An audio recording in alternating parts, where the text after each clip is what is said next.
ውድ የሸገር ቤተሰቦች ይህ ትክክለኛው የሸገር ኤፍኤም 102.1 የዩቲዩብ ቻናል ነው። ማራኪ ፕሮግራሞቻችንን መከታተል ትችሉ ዘንድ ቻናላችንን ሰብስክራይብ እንድታደርጉ እንጋብዛለን። እናመሰግናለን።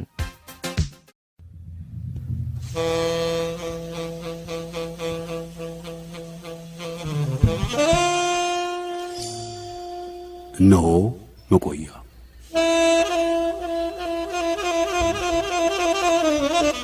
በመቆያችን እናቆያችሁ።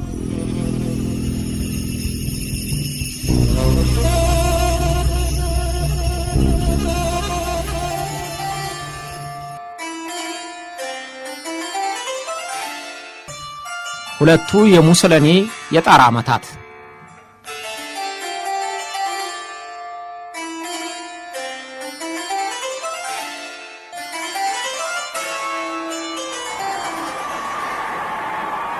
Oggi 5 maggio alle ore 16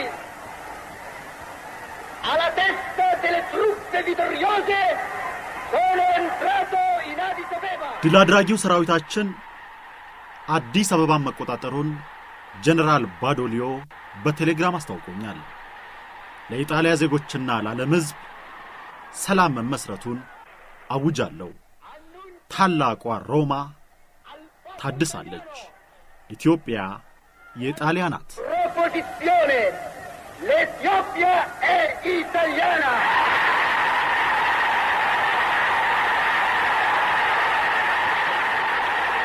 ይህ ድምጽ የኢጣሊያ ፋሺስት ፓርቲና የሀገሪቱ መሪ የነበረው የቤንቶ ዱቼ ሙሶሊኒ ነው። ተራራ ይንጥ በሚመስል ድምጽ ሲደግፈው የሰማችሁትም በኋላም በአሰቃቂ ግድያ የገደለው የኢጣሊያ ሕዝብ ነበር።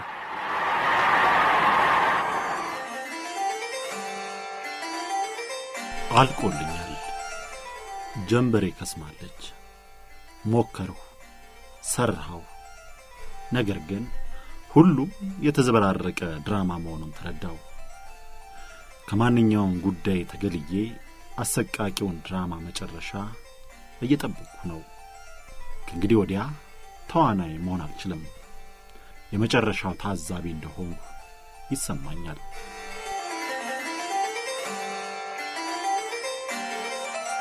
እንዲህ የተናገረው የኢጣሊያው የፋሺስት ፓርቲና የሀገሪቱ መሪ የነበረው ቤንቶ ዱቼ ሙሶሊኒ ነበር።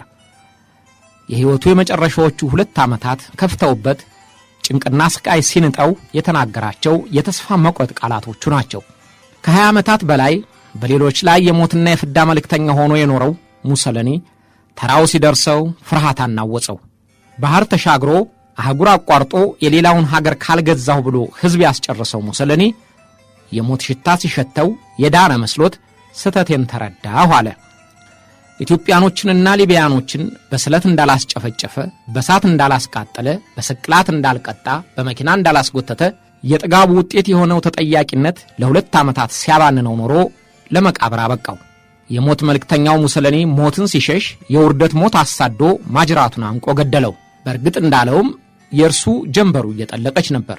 ነገር ግን ያን ጊዜ የሙሶሊኒ የግዳይ ሰለባ የነበሩት ሀገሮች ፀሐያቸው እየፈካች ነበር።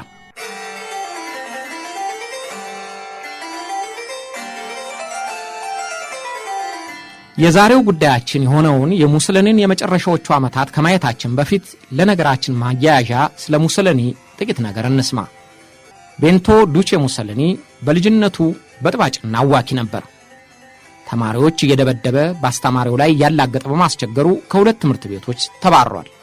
ግን በትምህርቱ ሰነፍ ስላልነበረ ለመምህርነት ለመመረቅ በቅቷል። ወደ ፖለቲካው የገባው ከወጣትነቱ ጊዜ ጀምሮ ነው። ኑሮ የከበደው የተቸገረው ሙሶሊኒ ወደ ስዊዘርላንድ ተሰዶ የጉልበት ሥራ እስከ መስራት ደርሷል። በስዊዘርላንድ ቆይታው የሶሻሊስት ርዕዮት ተከታይ ሆነው ከሚንቀሳቀሱ ኢጣሊያኖች ጋር ተሳትፎውን አጉልብቷል።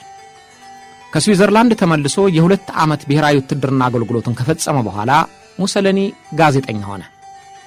የሶሻሊስት ፓርቲው ጋዜጣ ዋና አዘጋጅ ሆኖ የተደነቀ ጽሑፍ ማቅረብ ጀመረ። በተለይ አቫንቲ ለተሰኘው ጋዜጣ ዋና አዘጋጅ ሆኖ የጋዜጣውን ኮፒ ከ20,000 እስከ 100,000 አድርሶታል። ሙሶሊኒ ታዋቂው ጋዜጠኛ ለመባል በቃ።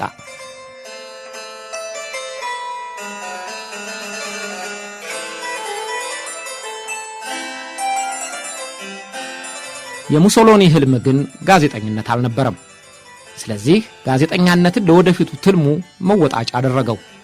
የሰላ ብዕሩን እየተጠቀመ ጸሐፊነቱን ማታለያ አደረገው። እንደ እስስት በየጊዜው የሚለዋወጠውን የፖለቲካ አቋሙን በሚያዘጋጃቸውና ባለቤት በሆነባቸው ጋዜጦች ሽፋን እየሰጠ ለአምባገነናዊ ፍላጎቱ መረማመጃ አደረጋቸው። ቤንቶ ሙሶሎኒ ይሄ ነው ተብሎ የሚጨበጥ አቋም አልነበረውም። የንፋሱን አቅጣጫ እያየ የሚዘም ብልጣብልጥ ጋዜጠኛ ነበር። ብልጣብልጥነቱንም በሕዝቡ ዘንድ ለመሸፈን በመቻሉ መሰሪ ባህሪው ለጊዜው አልታወቀበትም። በፊት የሶሻሊዝም ተከታኝ ነኝ ብሎ ጋዜጦቹን ሁሉ መቀስቀሻ አድርጓቸው ቆየ። ከአንደኛ ዓለም ጦርነት በኋላ የሶሻሊዝም ተቃዋሚ ሆኖ ብቅ አለ። በዚህ አቋሙ የሶሻሊስት ፓርቲው ሲያባረረው የፋሽዝም ፓርቲ ለማቋቋም የጋዜጠኛነት ዕውቅናውን ተጠቀመበት። ኢጣሊያ በአንደኛው የዓለም ጦርነት ስትገባ ዋና ነቃፊ ሆኖ አስቸግሮ ነበር። በመካከል በድንገት ተቀልብሶ ወደ ጦርነት መግባቷን ደጋፊ ሆኖ ተገኘ።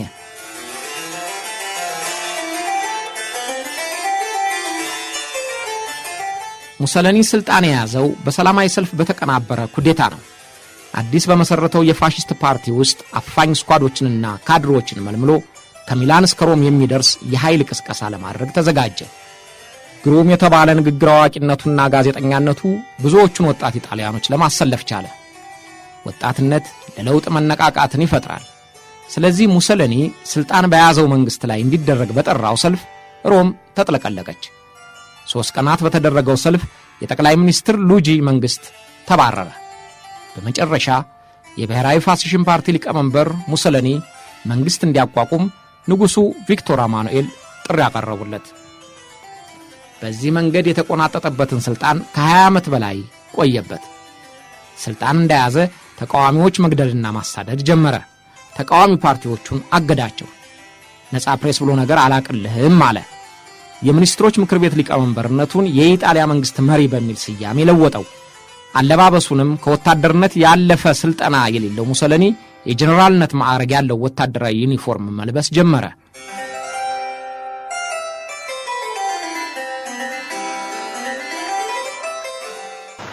Oggi il popolo italiano e il regime fascista sono una unità compatta, infrangibile, formidabile. ኢጣሊያን አስጨንቆ ተቆጣጠራት። ይህን ሁሉ ከመንገድ የወጣ ነገር ሲያደርግ የኢጣሊያ ሰፊ ሕዝብ አልተቃወመውም።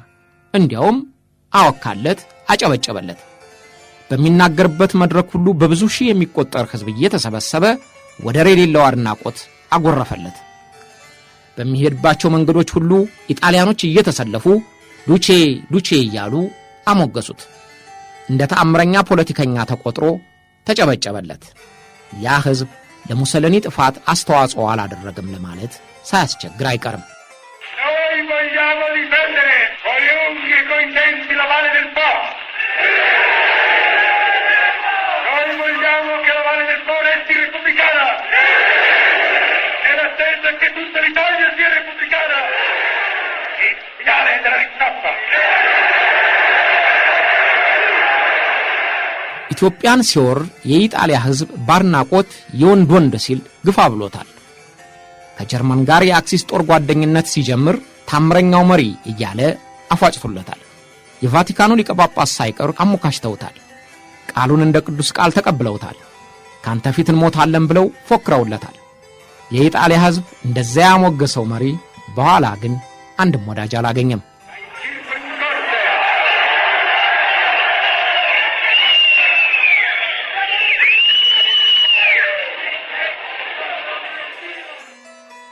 የራሱ ባህሪና የሕዝቡ መረን የለቀቀ ሁካታ ተደምሮ ከመጠን በላይ ሙሶሎኒን አሳበጠው። በንግግሩ መካከል ጠረጴዛውን በጡጫ እየነረተ ከንፈሩና ፊቱን ልዩ እንቅስቃሴ እያሳየ መሬት እስኪጠበው ተንቆራጠጠ።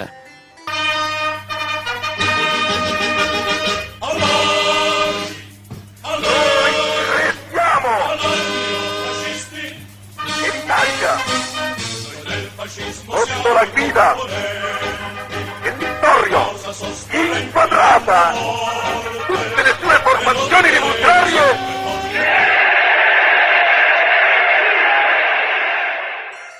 ግን የብሬት ድንፋታው ብዙም ሳይቆይ መሟሸሽ ጀመረ። ጀርመን አውሮፓን በአጭር ጊዜያት ወራ ስትይዝ ከጥቅሙ ተካፋይ ለመሆን የቋመጠው ሙሰሊኒ የጀርመን የጦር ጓደኛ ሆኖ ወደ ጦርነት መግባቱን አወጀ። ከዚያ በኋላ ቀድሞ ደጋፊ የነበረችው እንግሊዝን ጨምሮ የባለቃል ኪዳን ኃይሎች ተነሱበት። በ1933 ዓ.ም ኢትዮጵያ ነጻነቷን ስታገኝ ሊቢያም ከኢጣሊያ እጅ ወጥታ በጦር ሸሪካዎቹ እጅ ገባች። የኢጣሊያ ኢኮኖሚ ወደቀ። በየጦር ሜዳው ያለቁት ኢጣሊያኖች ዘመዶች መቆጣት ጀመሩ። በሰሜን ኢጣሊያ የሚታገሉት ተቃዋሚዎች፣ የሶሻሊዝም አቀንቃይ ሸማቂዎች በረቱ።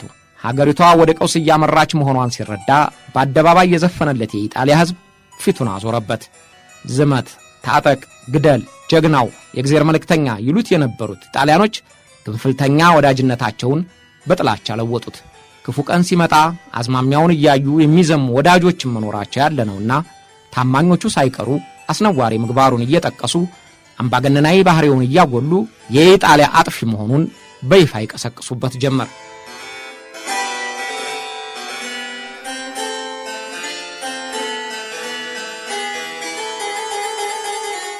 በ1935 ዓ.ም ሐምሌ ወር ላይ የባለቃል ኪዳኑ ኃይል ሲሲሊን ተቆጣጠረ። ሙሰሊኒ ከጀርመኑ ጓደኛው ከሂትለር ጋር በሚነጋገርበት ወቅት ሮም ለመጀመሪያ ጊዜ ስትደበደብና ከሂትለር ዘንድ ደርሶ ሲመለስ የራሱ የፋሺዝም ፓርቲ አባሎች ጥያቄ አነሱበት። 19-7 በሆነ ድምፅም ከስልጣኑ እንዲወገድ ወሰኑበት። ሙሰሊኒ ውሳኔው ዋጋ ይኖረዋል ብሎ ስላላሰበ እንደ ማንኛውም ጊዜ ወደ ቢሮው ሄደ። ያ ቀን ግን የሙሰሊኒ የፍጻሜ መጀመሪያ ነበር።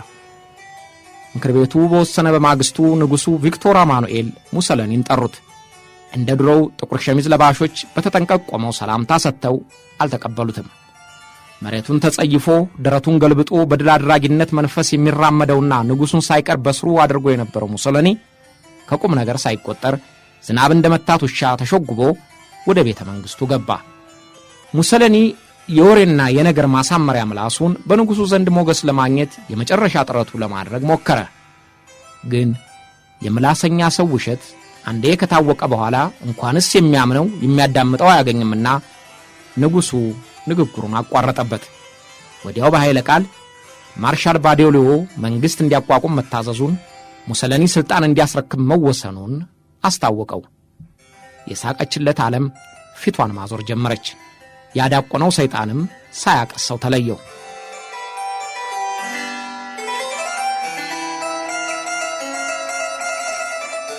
ወታደራዊ ዩኒፎርሙን እንደለበሰ ከቤተ መንግሥቱ ሲወጣ ከረበኛሪዎች ተያዝ ተብለሃል ብለው እጁን ያዙት። በሰዓታት ውስጥ ከኢጣሊያ እስከ አፍሪካ የሮማን የቄሳር ግዛት መልሻለሁ የሚለው ሙሰሊኒ እስረኛ ሆነ። ወዲያው ከኢትዮጵያና ከኤርትራ ከሶማሌና ሊቢያ እየወሰደ የነጻነት ታጋዮችን በሚያግዝበት ፖንዛ ደሴት ለግዞት ተላከ። ያ ቦታ እነ ራስ ምሩን፣ እናቱ አዲስ ዓለማየሁን፣ እናቱ ይልማ ድሬሳን ያሰረበት ቦታ ነበር። ብድር ደረሰውና ሙሰሊኒም ታሰረበት። ከፖንዛ ቆይታ በኋላ ሩቅ ወደ ሆነችውና ምንም አይነት ግንኙነት ከማያገኝባት አብሩዚ አምባ ተዛወረ። አምባው ተራራ ሆኖ መግቢያው በአንድ በኩል ብቻ ነው። እዚያ ቦታ ከሚፈራረቁት ጥበቃዎች በቀር ሌላ ሰው ድርሻ አይልም።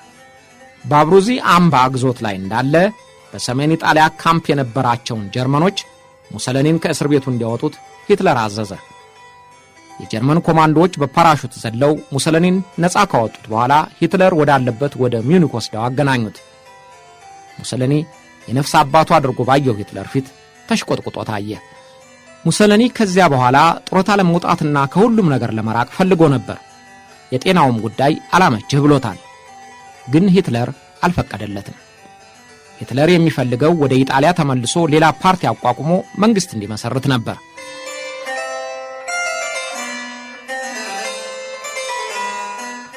ሙሰሊኒ ምንም ባይፈልገው ሂትለርን እምቢ ማለት አይችልም። ስለዚህ የጀርመን ተቀጥላ ሆኖ ወደ ሰሜን ኢጣሊያ ተመልሶ መንግሥት መሰረተ። የጀርመን ወታደሮች እገዛቸውን ቢሰጡትም ወደ ሮም መግፋት አልቻለም። ወደ ኢጣሊያ እንደተመለሰ መጀመሪያ የወሰደው እርምጃ ከፋሺዝም ምክር ቤት አባላት ስልጣን እንዲለቅ የወሰኑበትን ማስገደል ነበር። በዚህ እርምጃው አማቹን ሳይቀር አስገደለ። ግን ምንም ጀርመኖች ቢረዱት ከኢጣሊያ ሕዝብ ልብ ውስጥ ወጥቶ ነበርና ካለበት የገጠር ከተማ ፈቀቅ ማለት አልጀመረም።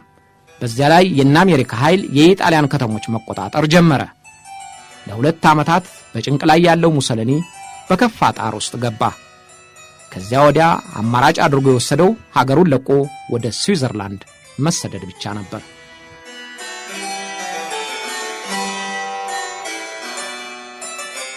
የባለቃል ኪዳኑ ጦር እየገፋና ጀርመኖቹን በየአቅጣጫው ሲሸነፉ በኢጣሊያ የነበራቸውን ካምፕ ነቅለው ወደ ሀገራቸው ለመመለስ ተዘጋጁ።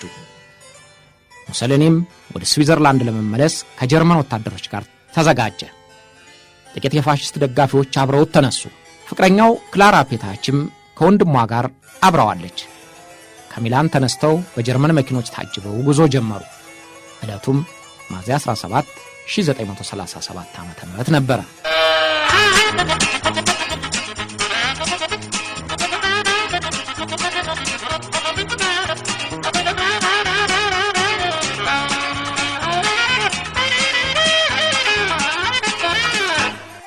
በሰሜን ኢጣሊያ የሚንቀሳቀሱት አማጽያን ተጠያቂ ናቸው ያሏቸውን የፋሽስት ፓርቲ አባላት እንዳያመልጡ በመጠባበቅ ላይ ነበሩ። ጀርመኖች በሚሄዱበት መንገድም የኮሙኒስት ፓርቲው ታጣቂዎች መንገድ ዘግተው ይጠባበቃሉ።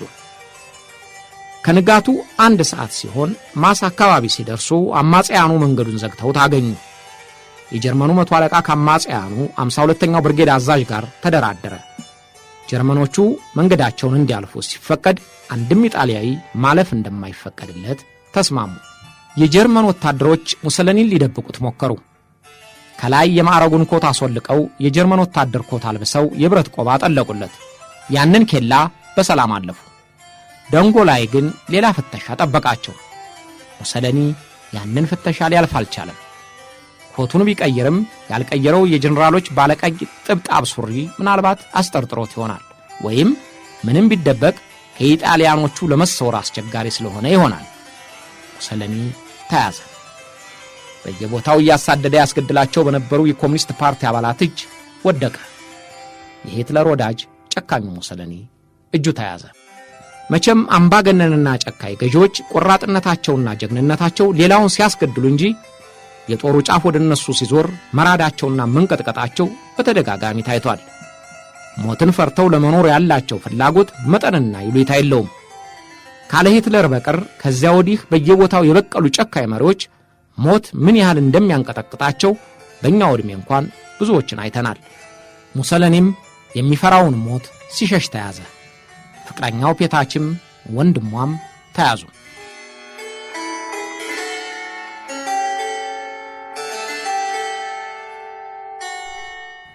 ፔታቺ የሙሰሊኒ ሚስት አይደለችም። ሕጋዊ ሚስቱ ራሄል ሮም በሚገኘው ቪላ ትኖር ነበር። ፔታቺ ከመጠን ያለፈች ውብና ቆንጆ ወይዘሮ ነበረች። ለሙሰሊኒ በቅምጥነት የቆየችለት ለስልጣኑ ወይም ለገንዘቡ ብላ አልነበረም። ስለምትወደው ብቻ መሆኑን መራር ጽዋውን አብራው ለመጋት በመወሰኗ ተረጋግጦላታል። የአማጽያኑ ብርጌድ አዛዥ ቤሊኒ ፔታችን ለማዳን እንደሚፈልግ ነግሯት ነበር። እርሷ ግን አብራ እንድትሆን ለመነችው። የሚመጣውን አደጋ ቢነግራትም አልሰማችውም። ከዚያ ይልቅ አንድ ነገር እንዲያደርግላት ተማጸነችው። እባክህን ከእርሱ ጋር አድርገኝ፣ አብረን እንሁን። ከተገደለ ከጎኑ መሆን እፈልጋለሁ።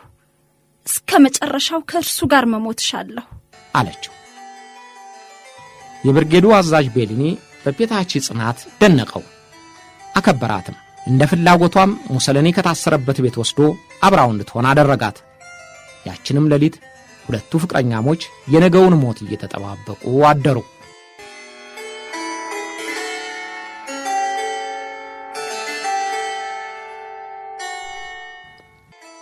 በማግስቱ ሚያዝያ 18 ሙሰሊኒ ከነፍቅረኛው እንዲገደል መወሰኑ ትእዛዝ ደረሰ። ግድያውን የሚያስፈጽመው ኮሎኔል ዋልተር ኦዲዮስ ነበር።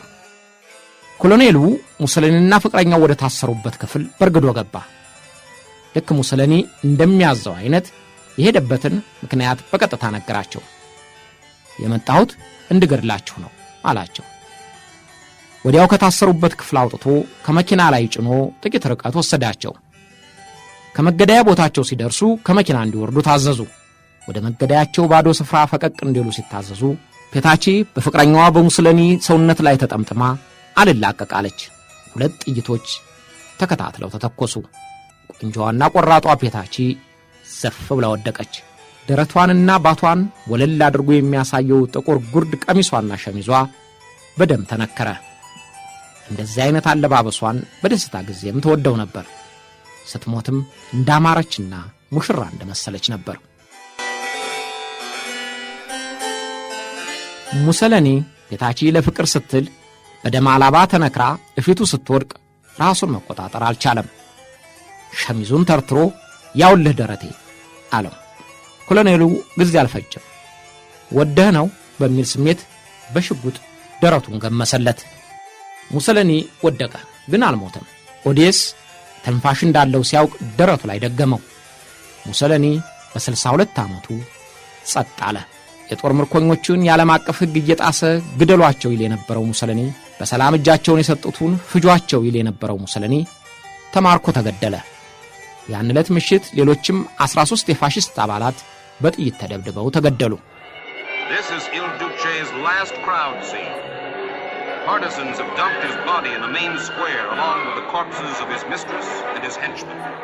The people have come to pay a last bitter tribute. Shouting and cursing, they pour out the resentment and pent-up anger of 5 desolate years. He should have suffered, they say. He murdered my sons.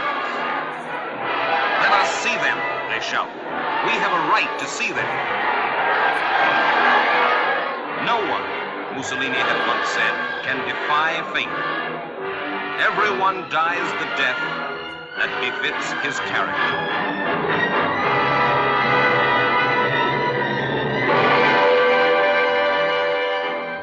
ሚያዝያ 19 የሙሰለኒና የፔታቺ የሌሎችም ተገዳይ የፋሽስት አባላት አስከሬን ተጭኖ ወደ ደቡብ ሚላን በድሮ ፒያሳ ሎሬቶ ተጣለ። የሙሰለኒን ሬሳ ከፔታቺ ጡት ላይ አስተኝተው በትረመኮንን በእጇ ሲዘው ወረወሩት። ይህም አልበቃም። ሙሰለኒና ፍቅረኛውን ጨምሮ 7 የሚሆኑት የፋሽስት መሪዎች በአካባቢው በሚገኘው ኤሶ የጋዝ ፋብሪካ ብረት ላይ ቁልቁል ተንጠለጠሉ። ሁሉም በፒያኖ ክር እግራቸው ታስሮ ቁልቁል ሰቀሏቸው። ሙሰለኒን በሸሚዝና በጀነራልነት ሱሪው እንደሆነ ከፍቅረኛው ጎን አንጠለጠሉት። የአካባቢው ሕዝብ በደስታ እየተጋፋ አስከሬናቸውን ተሳለቀበት። የሙሰለኒን አስከሬን እየረገጡና እየወረወሩ አጎሳቆሉት። ስለዚህም ፖሊስ ውሃ እስከ መርጨት ደረሰ።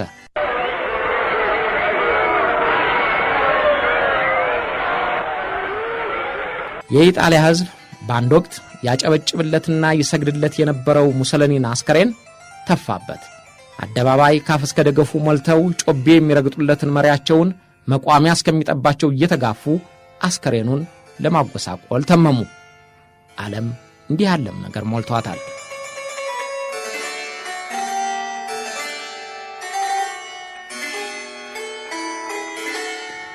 የሙሰለኒን አስከሬን የኢጣሊያ ሕዝብ አይቶ ከጠገበ በኋላ ባልታወቀ ቦታ ተቀበረ። በኋላ ለሕዝብ ይፋ በሆነ ፎቶግራፍ መረዳት እንደተቻለው ኮሙኒስቶቹ የሙሶሊኒንና የፍቅረኛውን አስከሬን ወስደው በገንዳ ላይ አስተኝተው ምርመራ አድርገዋል። ታጣቂዎቹ ከበውት በጣታቸው እየጠቆሙት ራቁቱን የተጋደመው የሙሶሊኒ አስከሬን ከጉሮሮው እስከ ሆዱ ተከፍቶ እንደነበረ በስፌቱ ይታያል። ከደረቱ እስከ ክንዱ ያለውን ርቀት ሲለኩት በፎቶግራፉ ላይ ይታያል። ፍቅረኛው ግን ልብሷም አልወለቀም። እንደዚያው እንዳሉ በሳጥን ውስጥ ሲያስገቧቸውም በፎቶግራፍ ተቀርጿል። በአመቱ ሁለቱ ታማኞች ከተቀበረበት አጽሙን ወስደው ደበቁት። በመቃብሩም ላይ ዱቼ በመጨረሻ ከኛው ጋር ሆንክ፣ በጽጌረዳ አበባ እንሸፍንሃለን፣ ነገር ግን የፈጸምከው ተግባር መዓዛ ከጽጌረዳ አበባ መዓዛ ይበልጣል የሚል ጽሑፍ ተገኘ። ሙሰለኒ አስከሬኑም አትረፍ ብሎት ኖሮ ፖሊስ ፈልጎ ከተደበቀበት ቦታ አገኘው። ከዚያ በኋላ የሚቀበርበትን ለመወሰን ክርክር አስነሳ። ለ10 ዓመታት ያህልም በአንድ ቦታ ተቀምጦ በመጨረሻ በተወለደበት ፒራዳፒዮ ቀበሌ እንደገና እንዲቀበር ተደረገ። የግፈኛው የሙሰለኒ መጨረሻ እንዲህ ሆነና አረፈው። የሙሰለኒን አወዳደቅ አንድ ኢትዮጵያዊ ገጣሚ ሰምቶ ኖሮ እንዲህ ብሎ ተቀኘ። አወይ ሙሰለኒ ተሰባብሮ ቀረ እንደ ጃፓን ስኒ።